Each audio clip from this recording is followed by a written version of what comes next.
What's up, everybody? You already know it's your host, Rebecca Shelby, up here at S.STREET Media doing the Burnout Podcast, of course.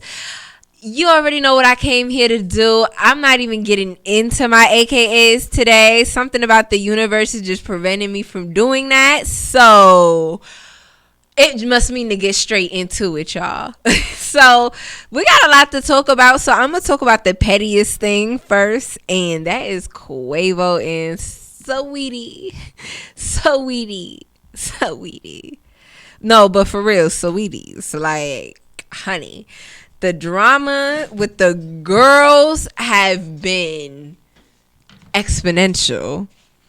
Like, all right, let's just start at the beginning at the top of the list. So we all know that Quavo and Sweetie broke up, and she blew the whistle on that ass. She basically said that like whatever was going on, and now we see what the fuck was going on, wasn't worth the damage to just hold on. So she left. We just thought that he did a little bit of cheat, nothing crazy. But apparently there was a lot of toxicity in that relationship. So, they had to call it quits. They had to, so yeah. Basically, because I don't want to make light of domestic abuse because it's a very serious topic for men and women involved. So I want to make that very clear. But this situation is just screaming toxicity. Like, it is just screaming just like it just needed to stop. So I want to say this is like around yesterday, maybe. I'm recording this on a Wednesday, so this is probably like Monday or Tuesday. I want to say this was, and basically, it got leaked to the blogs, and it's funny because the shade room is so fucking shady. Like, they don't even try to hide the agenda or what narrative they trying to push. They gonna drop a crop video of the whole altercation. Had everybody out here thinking that Quavo was just roughing Sweetie up, just beating her up. I mean, he was doing that, but like, we thought it was unprovoked, and whether it was provoked or not or whatever the fuck, because I'm gonna get into it, y'all. There's still no excuse for anyone to put their hands on anybody. So, according to TMZ, Saweetie and Quavo reportedly got into a physical altercation last year before their recent breakup. The rappers, Diamante Harper, 27, and Quavius Marshall, 29. That is so funny that his name is Quavius. But got into a fight in an apartment elevator last year, according to the video footage obtained by TMZ. In the 1.5-minute long clip, Saweetie struck Quavo in the face and threw a suitcase out of the elevator, which was actually not a suitcase. The suitcase that they're referring to is that orange Call of Duty box that everyone is talking about, this infamous orange box. So threw a suitcase out of the elevator before Migos member dragged his then girlfriend into the elevator and fell on top of her. Saweetie, off screen for the most of the footage, seemingly remained lying on the floor before she struggled to pick herself up and limped out of the elevator as Quavo watched. The incident occurred in Saweetie's apartment building, according to TMZ. TMZ does a lot of self-quoting. Like, it's so fucking weird that that's what they do. Is that the box? Can I see it? Because I don't play video games.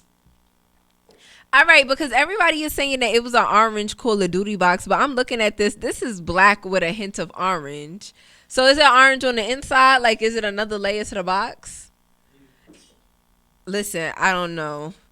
The researchers up here at S.STREET Media, they showed me a box that say Call of Duty, and it's black. It's an obvious black box. So I don't know. Maybe I need to do better research. But that's what the people were saying. That it's not a Louis Vuitton bag. It's a Call of Duty box. And not for nothing, the way he was going hard over that box, before I even knew about the whole Call of Duty stuff, I was thinking, like, why is a man going so hard over a purse? Like, did he buy this purse for her? Like, is this his purse? Like, but the people's was like, no, Rebecca, it's a Call of Duty box. But now the other people's is telling me this. Is there a box? Is there another layer to the box? We don't know. Only Rowdy Rich will know. See if he'll hit a lick with that box. That was a corny joke. Got a little tee-hee. But yes, so in my personal opinion, just watching the video and seeing them go back and forth, I can't really establish who the aggressor is, because we don't know if Quavo was beating her up before they got into the elevator and she attacked him back. Because I've seen a lot of people like, oh, this video shows that Saweetie is the aggressor and Quavo is justified. And I'm just like, first of all, that little baby hit did not do no damage. Yes, she should not have put her hands on him, but also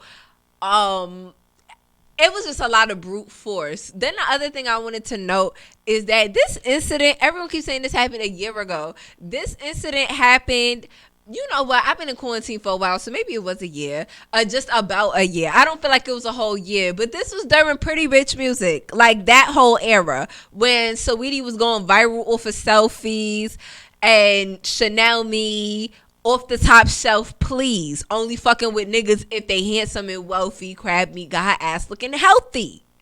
So I'm seeing this like as a fan, and it's crazy because I really don't feel like Saweetie has fans, but she don't have fans of her music. She had people's fans of her because she's pretty. But I actually like her music. Like, I actually like her sound. I actually, like, Pretty Bitch Music is like my theme song. This is from that time. I don't think Pretty Bitch Music dropped a whole year ago, because she dropped that shit on her birthday, and like her birthday since then I don't think it has. I don't think so. I don't think it has. And like, to see that video, and then y'all remember she got the Bentley for her birthday, and Quavo sent the repo man to her house to get it or whatever. That's why he got her the gift. That's why he got her the Bentley. Because he knew he fucked up. He knew he was beating her up in that elevator for whatever reason. Because from what I'm hearing from different sources and different people and just the words that is on the street, she was confronting him about, I guess, cheating, allegedly. And you know how sometimes women, we could be very much, and you did this and you did that. It's just all up in a nigga face. And I guess he flung her, because in the video you can tell that she threw something at him. Like, she flung something at him because it hit the floor in the video. So all of that unnecessary aggression, like the grabbing and putting her in the elevator, then on top of that, it's her apartment.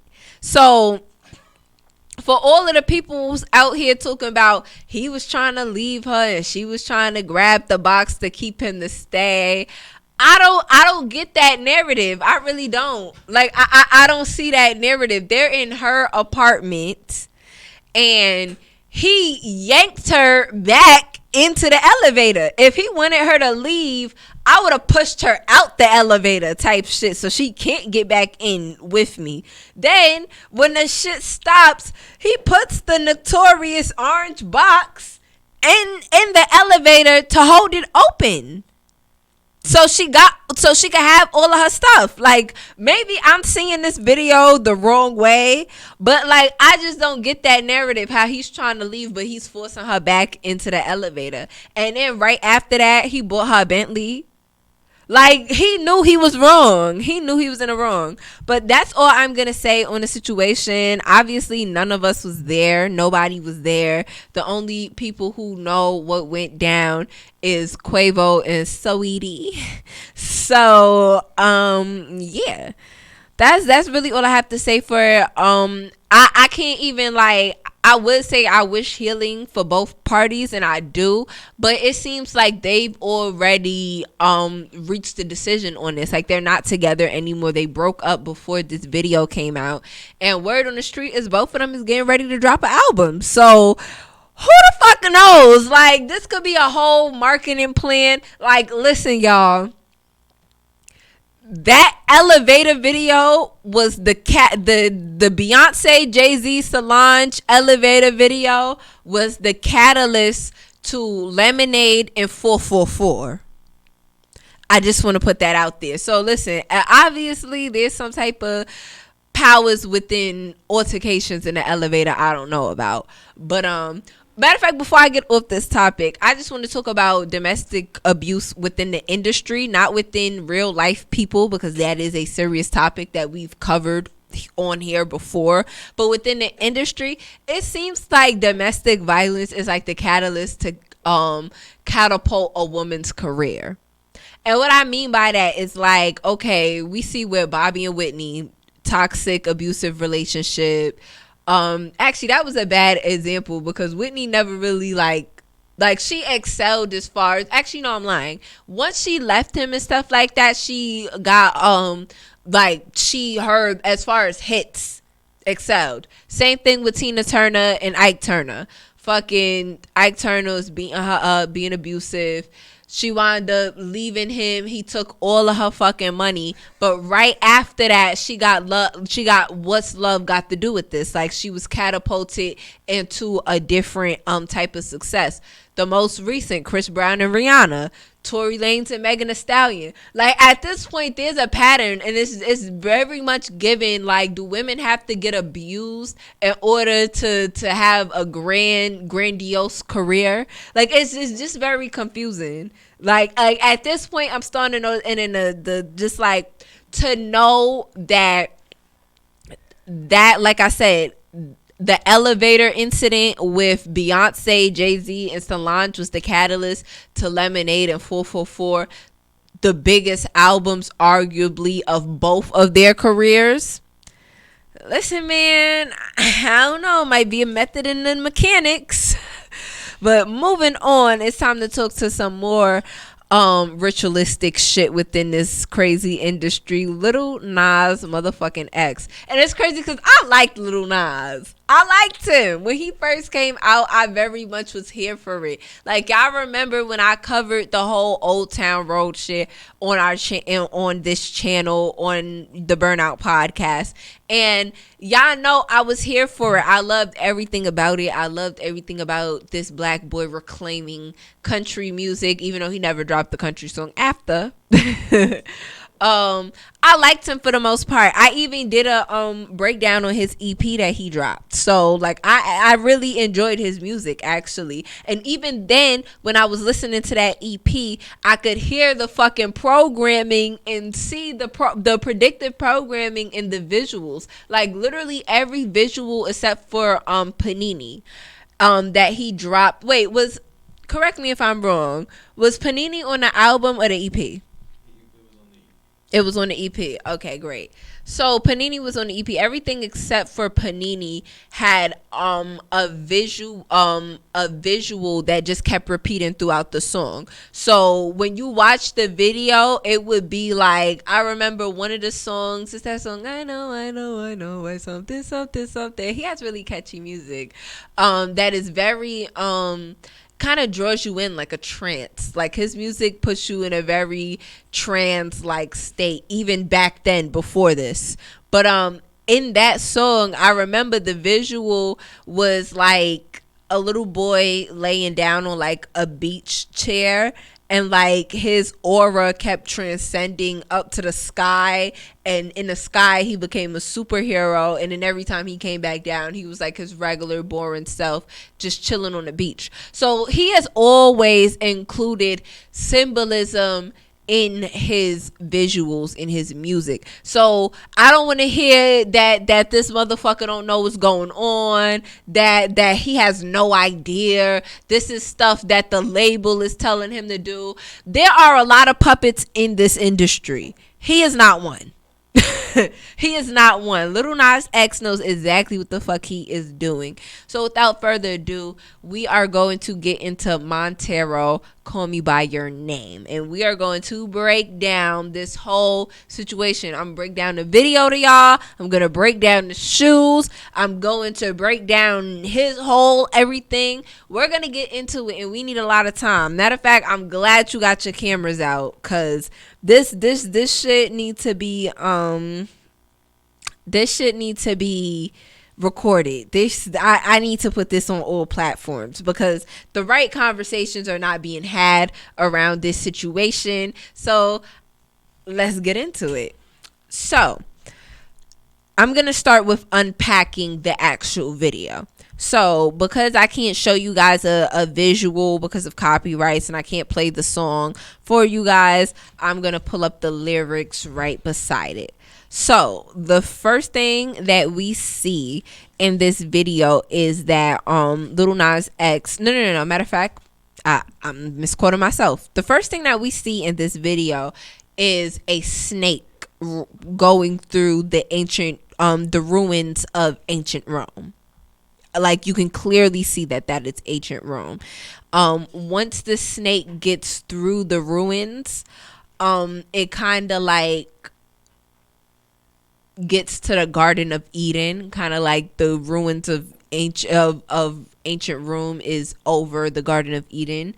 And Lil Nas is sitting down as, I don't even want to say Adam or Eve, because he's very much a non-binary character at this point. So this is the first character that we are introduced to. And you know, I talk a lot about trolls on here, and the symbolism behind trolls. He has kind of like troll-like ears, almost, sitting under this purple tree of life. And as the music starts to play, he is singing about like this time. Just matter of fact, I said I was pulling up the lyrics, so let me just go ahead and pull them up. Lyrics. But yeah, he's talking about like this time, reminiscing of something. Let's see.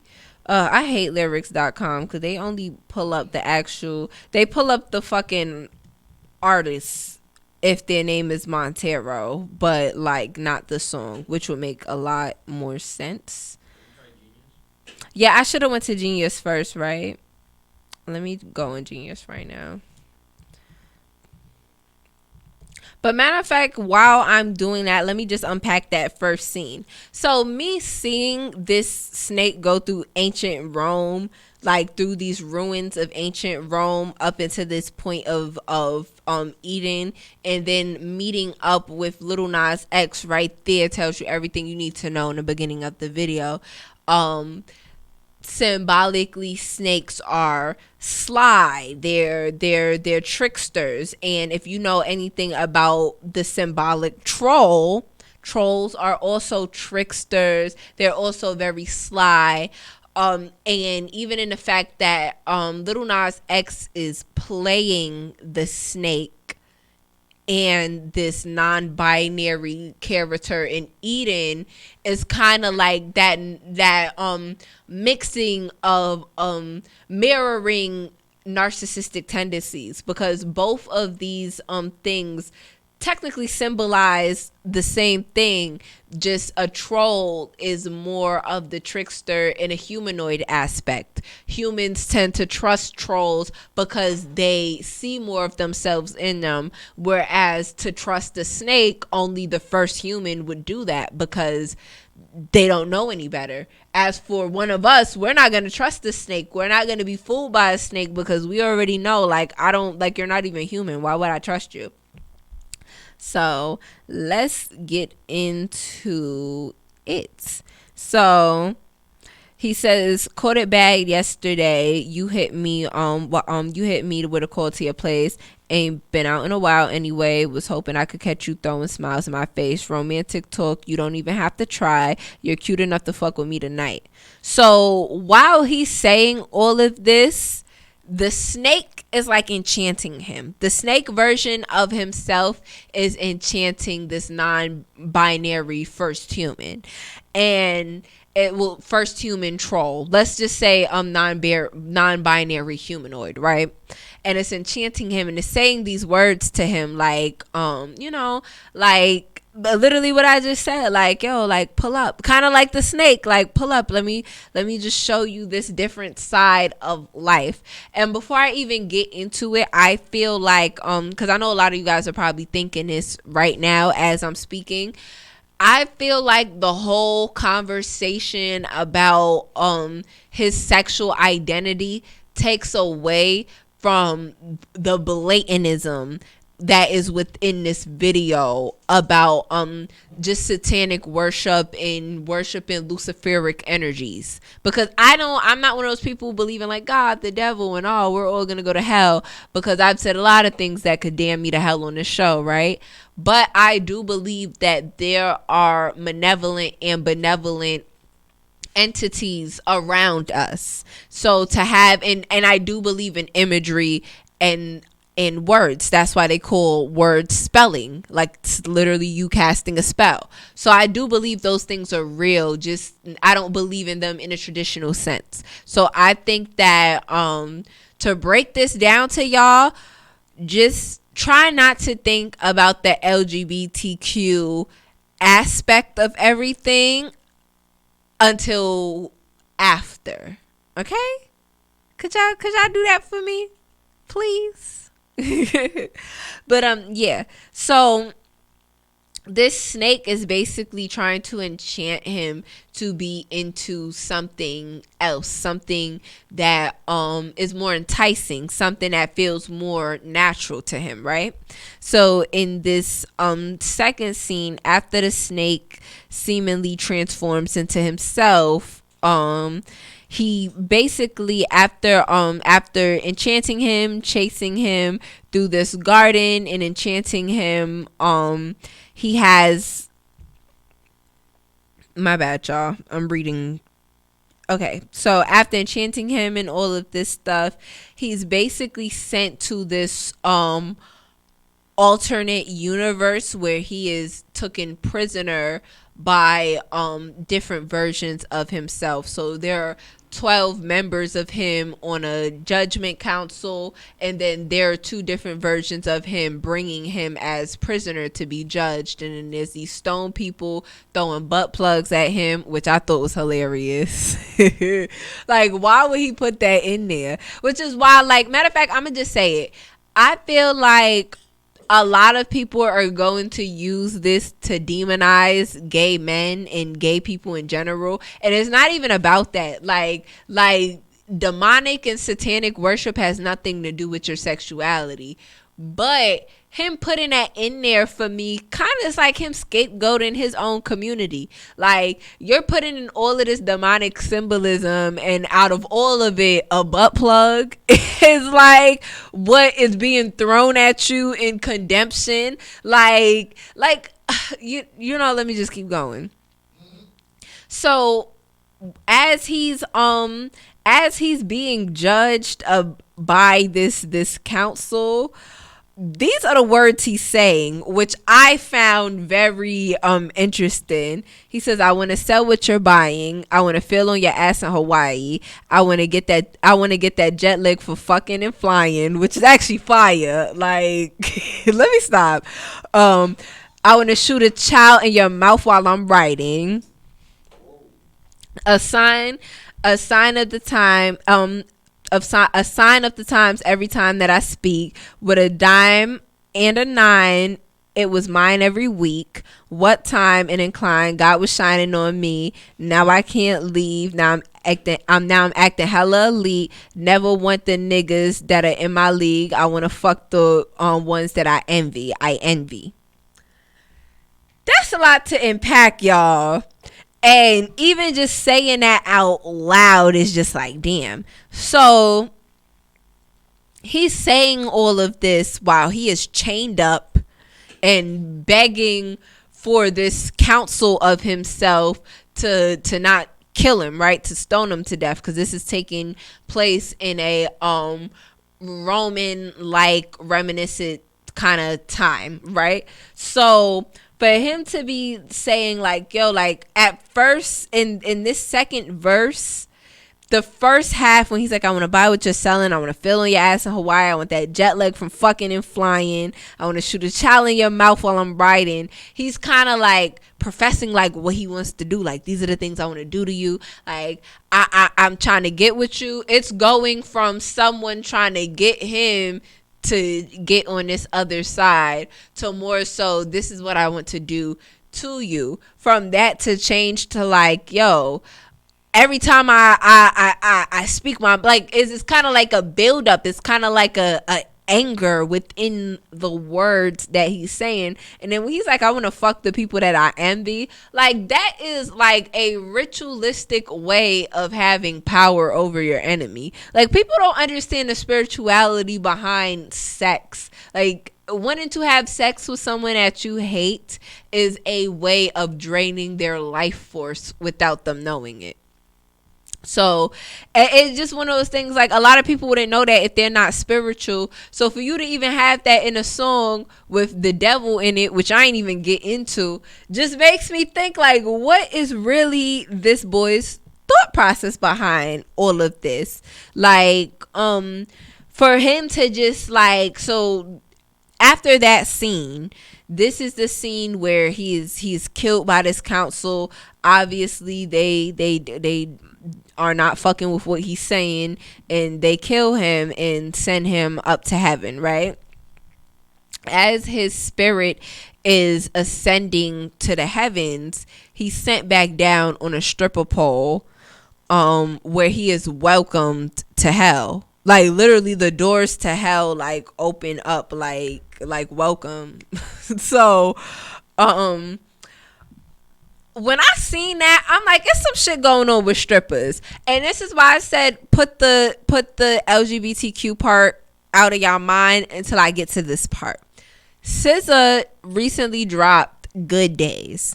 And that whole video is bodily spell casting. She's like in this enchanted forest doing poses with her body. And then every time the camera flashes, she's doing the same moves on the stripper pole, right? So I'm like, bro, what is the symbolic meaning behind the stripper pole? Like, where did this shit come from? Why did people think that it would be a good idea to put beings on a pole half naked to, you know, entrance other people? And I'm not gonna lie to you guys, as someone who just recently went to the strip club for the first time, well actually no, I'm lying, I've been to the strip club before. As someone who just legally went to the strip club before, as a 21-year-old, it is very entrancing, like to see a man or a woman on a pole, because for me this is not even a gender thing. Like to see a man or woman on the pole just doing these dance moves, like I could even envision it right now. Like I'm looking up and there's nobody in this room.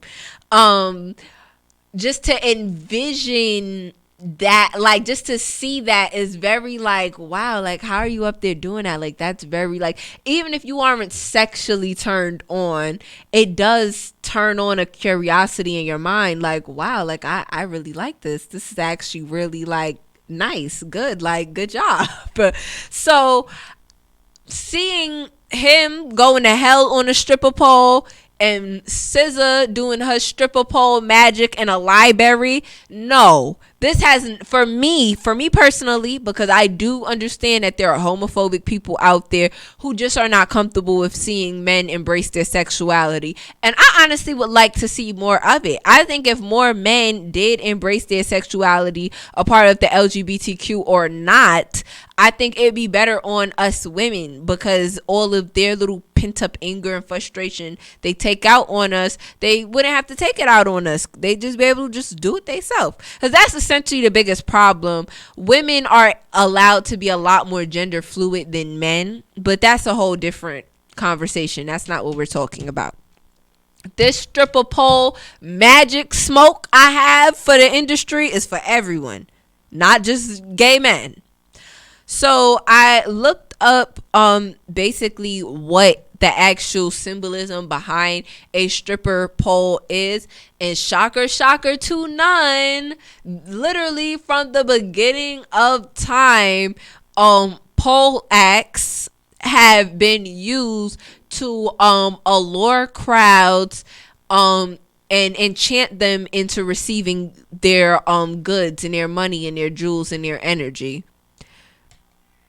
Like literally finding out, I'm like, okay, so stripping has not changed from when it first started to now at all.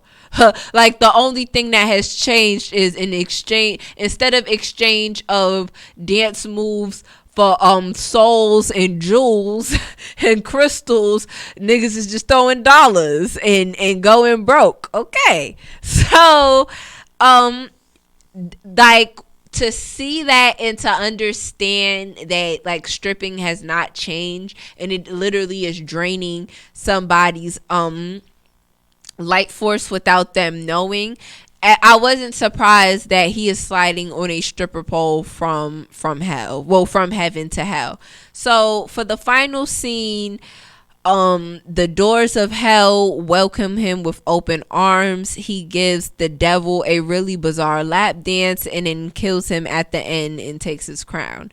Now, the reason why I said a lap dance was bizarre is because it was. And if you don't think it was, then you're fucking lying. There was nothing sexually appealing about the lap dance. He had more sex appeal on the pole than he did actually giving this demon, which also, and let me not say demon, this devil a lap dance, which also the devil had black features and a braided crown. I'm like, what the fuck?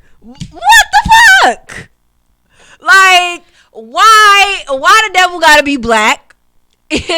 Even though it had red skin, why did they depict the devil as a black man with braids? Like, the braids is what set me off. Like, I'm like, all right, if he was bullheaded, I probably wouldn't even said anything about the devil's features. Because I understand a lot of people don't understand featureism. But the braided crown on this black man painted in red's head just did not sit right in my spirit, y'all.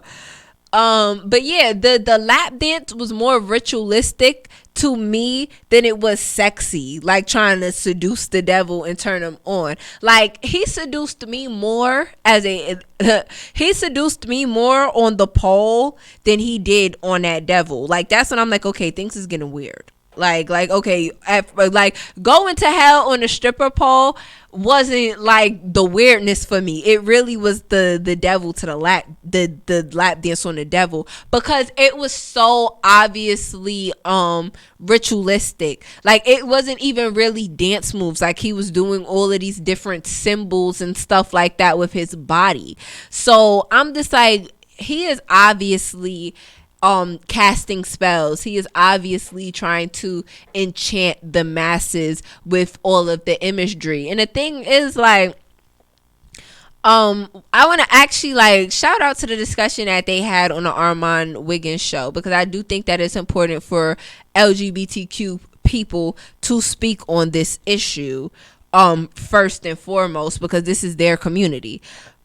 But to that point, one of the guys on there who was like, I don't want to say he was totally against this, but totally like, no, this imagery is wrong and he is trying to hex the masses, who's also a non-binary identifying male presenting person, even said like, this shit is not even symbolism. Like, he's like, this shit is not symbolism. This is blatant, in your fucking face. I'm giving the devil a lap dance.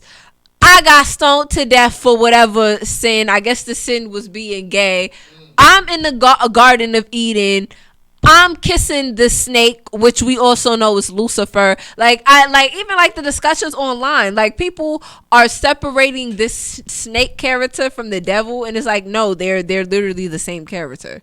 And it's funny that he played every single character in this shit except for the devil. Like, he became the devil at the end, but he didn't play the devil he was giving a lap dance to, but he kissed the Luciferic snake in the garden. So it's just like all of this like minute stuff that might not seem to be anything. Like, no, this is like blatant in your face occultism. And I don't even like to use that word because I feel like Christians just throw it around for everything. Like, you pray to the moon, you're in the occult. I don't believe that. But this shit is literally occultism in your fucking face. Then the motherfucker has the audacity to drop this fucking shoe. Could you see my could you pass my phone real quick, please? Cause this shit right here, I have it in my phone. I'm about to tell y'all how the shoe even connects to this music video on an even deeper level. Like, fuck this shit being called the Satan shoe and him dancing on the devil in the picture. I mean, in the music video. So, when you look at the shoe, and when this video goes up, there will be a picture of Lil Nas X holding the shoe up for you guys to do exactly what I'm doing right now. Examine the shoe, make sure your eyes is seeing what it's seeing, and then make sure your eyes are seeing beyond that. So, on the fucking shoe, it literally has a Bible verse on it that is from Luke 10:18.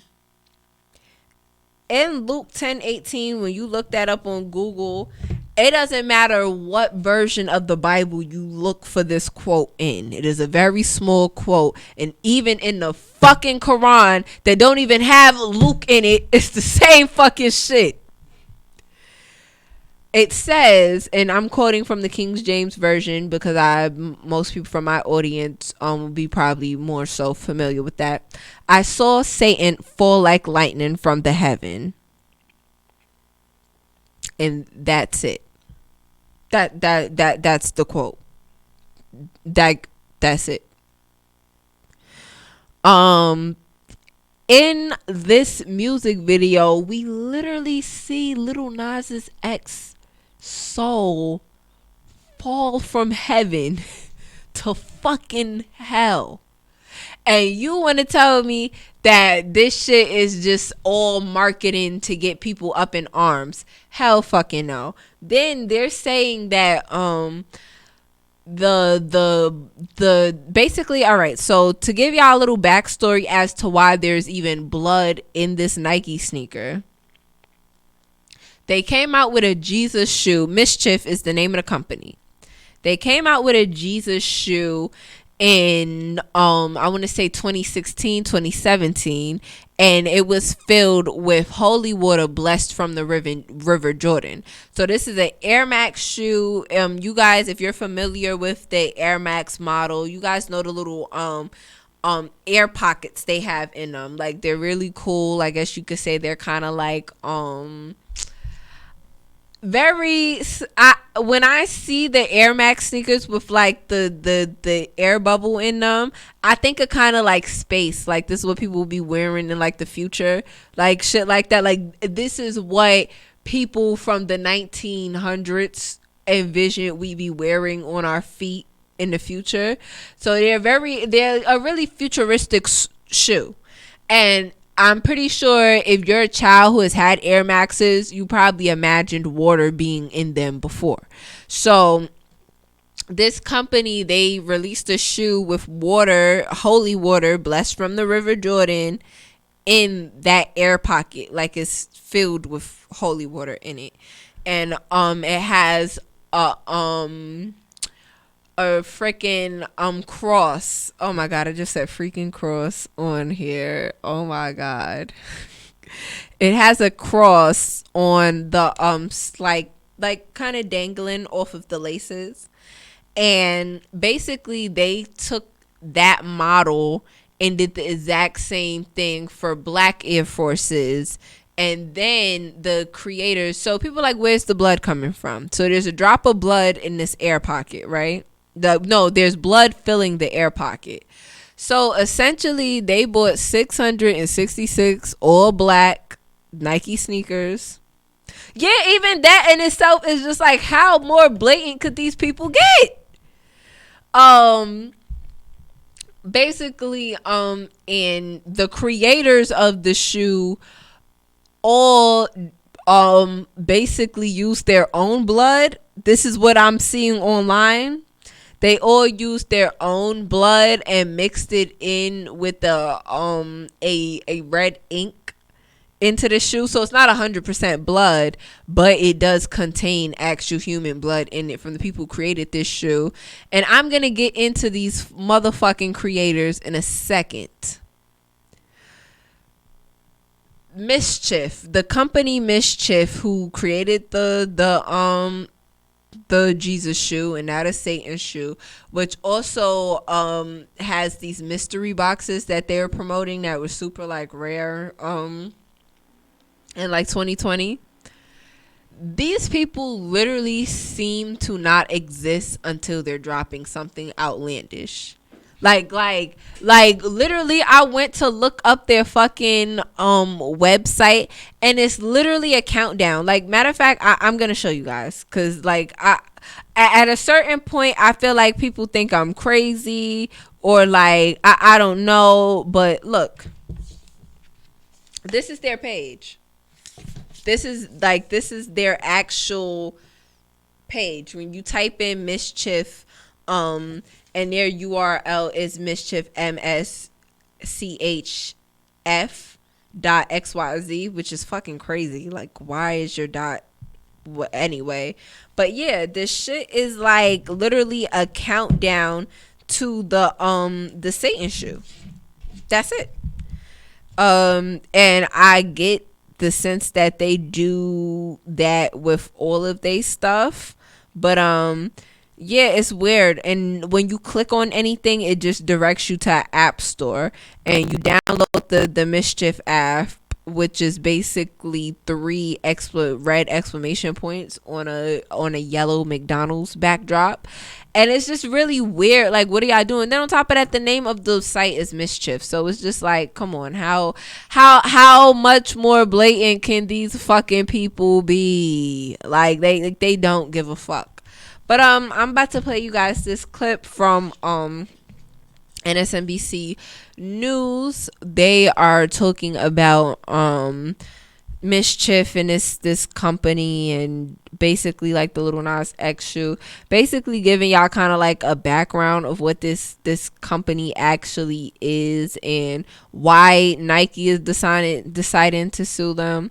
So they'll give y'all a better explanation than I can. Does Nike have a case here, and does Mischief have a defense? Welcome to the murky world of aftermarket customization. This isn't exactly counterfeiting. No one's alleging that Mischief took a non-Nike shoe and made a fake Nike shoe. Instead, they're alleging that they bought a bunch of Nike shoes, legitimate Nike shoes, and then added these aftermarket modifications.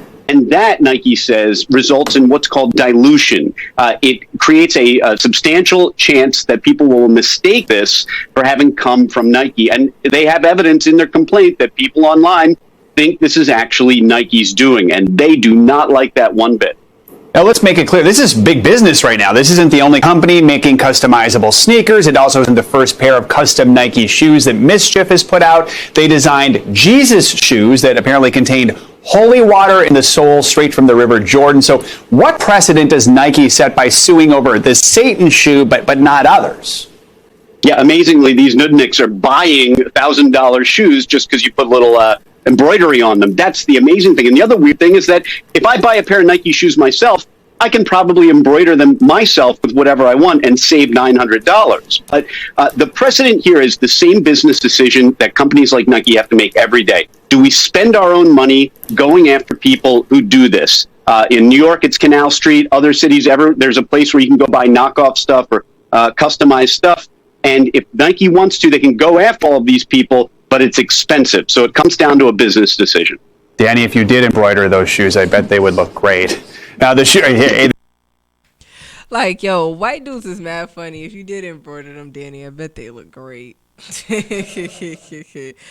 But, yeah, so if y'all didn't understand what the whole legal dispute was about, that's essentially what it's about. the fact that, because the thing is, Nike doesn't harshly pursue people who customize they shit, because they understand that it's gonna happen, and it's just like, it's not worth it to sue every time Dick and Jane about fucking custom Nikes if they want to make a profit, right? But in this case, it's fucking up their business, because a lot of Christians wear Nikes. So it's just like that feel me, the shit is gonna fuck up. But for me, what is crazy to me is this company Mischief, like, they honestly don't exist.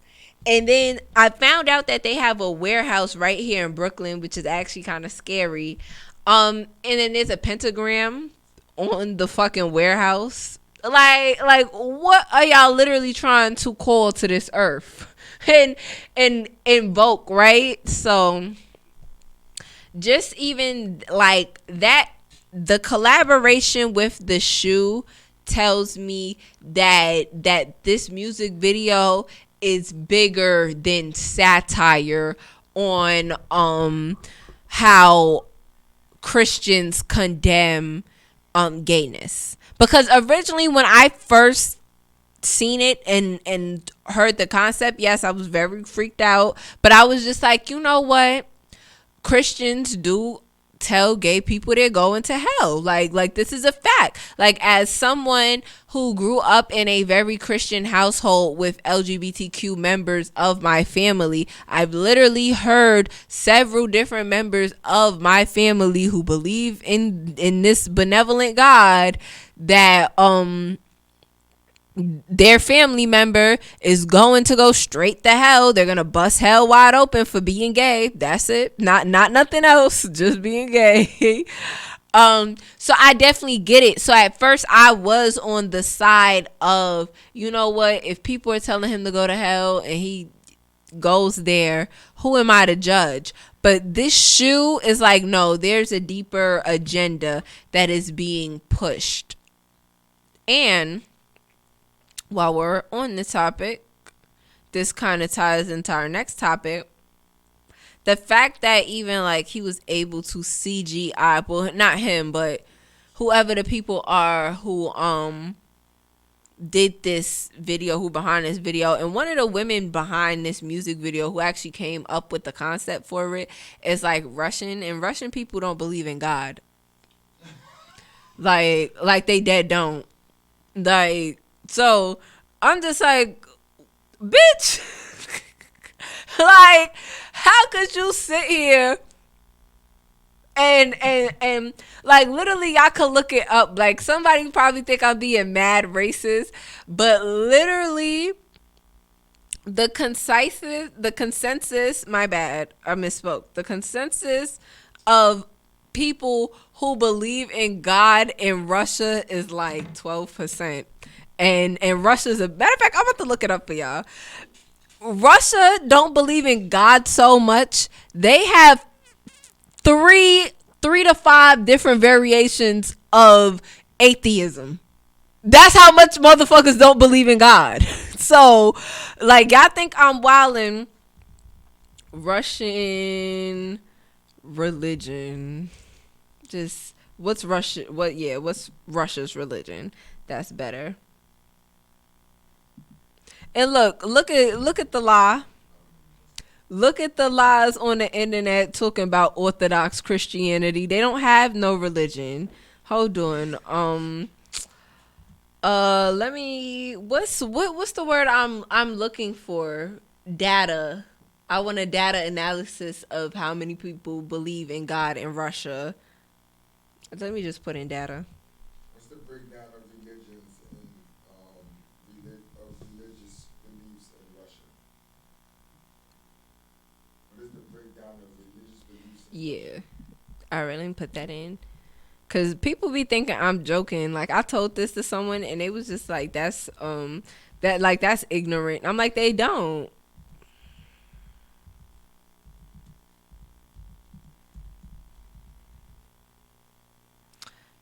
Religion.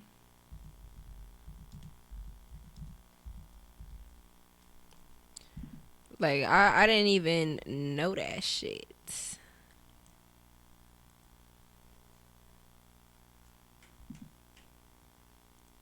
Yes, Slavic paganism. Yeah, that's exactly what what you call it. That's like Slavic paganism. Then they have fucking all sorts of shit. Like, it's crazy. But it's, yo, anytime I research something on my own, like, it pops up right then and there. Anytime I come on air and I want to show y'all some actual statistics, that's the word I was looking for. Some actual statistics, they never pop up. But maybe that's because I can never remember the word statistics until I come on air. But yeah, let me find the statistics of religion in Russia. All right, so 41% of people, which is basically half, are Slavic paganism. I don't want to mispronounce that. Then the other ones are atheism, neo-paganism, whatever that is, Russian Orthodoxy, which from my understanding is basically the belief in I guess just Russia, and that's it. And then they actually have a small Buddhist population in Russia as well. And then the second biggest actually is Orthodox Christianity, but that's because they had a whole war in Russia to bring Christianity there. So then it becomes the question, are these people really Russian Christians? Are they a part of indoctrination process that got them away from traditional beliefs, which is a whole different conversation in itself, which is actually what Christianity is in the black community, which I ain't ready for that conversation yet, so I ain't gonna talk about it. So yeah, so even the fact that the director of this CGI video is Russian and you got some commentary on the devil, bitch, like, how dare you? And even the whole CGI thing just goes into title what I'm gonna talk about next, which is how AI and CGI is taking over the world. And I only got a few minutes to break that down because I spent way too much time on Lil Nas X. So I'm going to play a clip for you guys. Actually, I got a couple clips for you guys that I'm going to play. The first one is actually breaking down what these AI influencers are, who Little Michaela is. And then the second clip actually is going to be this CGI influencer speaking. So, yeah, y'all, just hold on. Company that connects brands to social media influencers for potential partnerships. We did do an IBM Watson poll on her personality. She's actually very sympathetic and very emotional, which is funny. Those are human traits, but they're mimicking it in terms of how she's speaking, the cadence, the punctuation. So she is doing a good job pretending to be a human. Michaela was created by Brud, a super secretive startup based in Los Angeles that claims to focus on robotics and AI. And she's partnered with brands like Prada and Nike. An audience is an audience. She has a perfect alignment of Gen Z and early millennials, 80% female, largely 13 to 34 years old. And if I am a brand that wants to hit that audience, she's a great ambassador because they look up to her or they're fascinated by her. And all right, so he kind of broke down why brands are working with Little Michaela and things like that, and what she actually, who she's worked with. Like, this bitch has worked with Prada and Calvin Klein. Like, oh my God. This is this hoe right now speaking. But you have a name for your fans. I do. Michaelians. Yeah. Who is a Michaelian? A Michaelian is fans. my internet friend. Or I guess really anyone who knows what it feels like to feel different. See, robots and aliens, I like to think, are friends because they're just trying to survive in a world that's made for humans. I can heavily relate to anyone who's ever felt out of place. She about to get into her Because origin you're a story. robot. Just listen, y'all. Right. Which you made that announcement fairly recently, right? Admitting to the world that you're a robot. What motivated that decision? Why did you want to, I don't know, share your true self? Yeah, well, it actually wasn't my choice.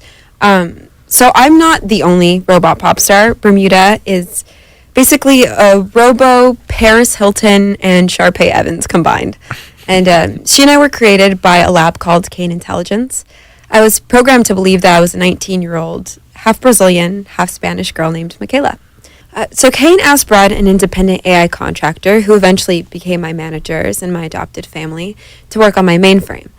Brad thought Kane was developing me to be a companion for terminally ill children, but then when they dug into my source code, they found out that I was actually being programmed to serve as some kind of sex robot for the Illuminati, or whatever. Whatever.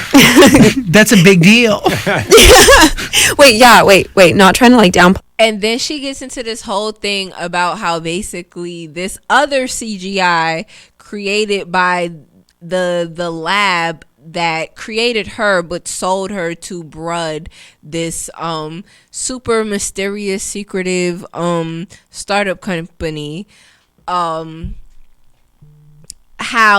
that CGI robot exposed to her that she was a robot, which is fucking like, this is something like out of a sci-fi movie. Like, I was watching The Outer Limits, and y'all know like that episode where the fucking the dude, he created basically this lifelike robot to be the nanny to the children, then, and he was beating the wife up and being mad abusive. He's having an affair with the fucking robot. Then the robot wound up trying to, like, it just was a whole bunch of messiness. Then come to find out, the wife that he was beating up, that was trying to protect her kids from this robot, was a fucking robot. So the whole time I felt the fucking movie feeling bad for a robot. I'm just like, damn, this bitch husband beating her up. Fucking the husband is fucking the robot right in front of her face. Like, he just don't give a fuck no more. And then come to find out the whole time this girl is a robot. And what's even creepier about little Michaela is half of her followers didn't even know that they were following a CGI robot. Like, they did a poll and half of these kids didn't even know that she wasn't a real person. And she has a YouTube channel. Like this bitch literally has a video talking about sexual assault. Like, her experience with sexual assault. And then, like, just to even touch on the AI rapper FM Mika really quickly, this nigga is saying the N-word. I'm calling him the N-word. How can a robot be allowed to say the N-word? Like, how do we even regulate that? Like, it's funny because I was having this conversation with my bro and I was super high, and he was like, yo, like, when the galactic wars start happening and robots start taking over, it's gonna be transhuman racism. Like, it's gonna be alien racism. It's gonna be robot racism. And I ain't believe him. I'm like, all right, I think he dragging it a little bit too much. But no! It's happening right now. It is happening right now. Literally, there is a CGI black model who is passionate about Black Lives Matter. How? Which even shows me that a lot of the stuff in the world, and then on top of that, so FN Mika, I think he's supposed to be biracial. He actually kind of looks like a CGI version of XXX. So that's actually kind of crazy. And X is biracial. So FN Mika is supposed to be biracial. Michaela is supposed to be biracial. You have this black one, she's supposed to be from like Sudan, and it's funny because she looks so real. The people who created her posted a picture of her, added Fenty Beauty, and they reposted it. They must have heard through the grapevine that, yo, that's not even a real person. Like, they don't even have real Fenty Beauty on. Y'all gotta take this down. They took it down, but they originally thought that this was a real woman. And she is ran by a white dude. Her computer programmer is a white man. FN Mika's programmer is some Asian guy. All of these, actually, Michaela, the Spanish bitch, is the only one programmed by a black dude, from what I could see. Because I don't know if he's the actual programmer or if he's just the face of this mysterious brand, because he's already a mysterious character. Like, he used to go by the name of DJ Skeet Skeet. And went from being a DJ in the Dougie era to this huge president or CEO of Bruh Tech, who makes CGI influencers. So the whole wormhole in this shit definitely goes deep. I wish I had more time to talk on this. This is definitely a topic that I'm going to revisit maybe in the next episode, but I just want to definitely put some brain worms in there, because it's like, I just recently watched Extinction. I don't know if y'all watched that movie, but the whole movie, it essentially was about aliens coming to take over the earth, and then at the end of the movie you find out that AI took over the earth, and the aliens that was coming to fight AI were human beings that at a certain point the earth was taken over by AI for so long. These human people, these human kids, I should say, because it was a young man who they found out was a human, weren't even born on earth. Like, that's how long we had to leave earth.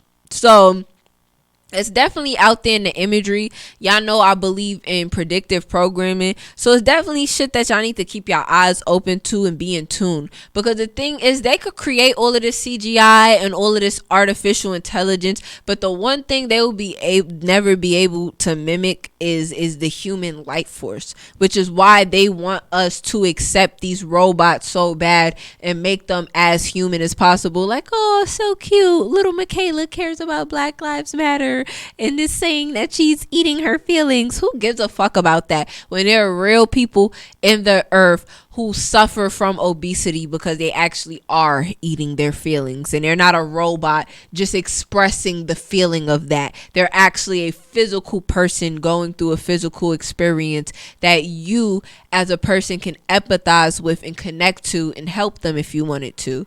But because we're such a superficial society, a lot of people rather give a fuck more about a skinny AI robot who can't eat than an actual person who's suffering with their help that needs support. So I just want to put that out there because these things are definitely coming. They're trickling down a pipeline. I always knew I wasn't crazy. So just something for y'all to think of. But as always, I am your host, Rebecca Shelby. I guess I'll do my AKAs on the closeout since I didn't do them. You know, I am the Hot Take Hottie, aka the conscious connoisseur. I like everything, all things brain. And you know, after this long conversation, I actually forgot all of my AKAs besides the Hot Take Hottie. So this would be a perfect time to close out. Facts. Oh yeah, I got my foot on these bitches' necks. AKA I got my foot on these bitches' necks. But I don't know, I'm in such a space right now. Like, I don't know why the universe is telling me I don't need to do my AKAs. I'm just gonna go with the universe because I've been going with it for a while. Like, I came back from Miami, they was trying to program people out there. My cell phone system signal was knocked out even though my phone bill was paid. It was just fucking crazy. So we up here at S.STREET Media, home of the conspiracy theorists essentially and all things crazy. I'm your host, Rebecca Shelby. This is the Burnout Podcast. Lovely thank you to my producer Math, always making sure that the show goes smooth and copacetic, hitting me with them angles and them lights. And as always, safe travels on your astral projections, and I am out.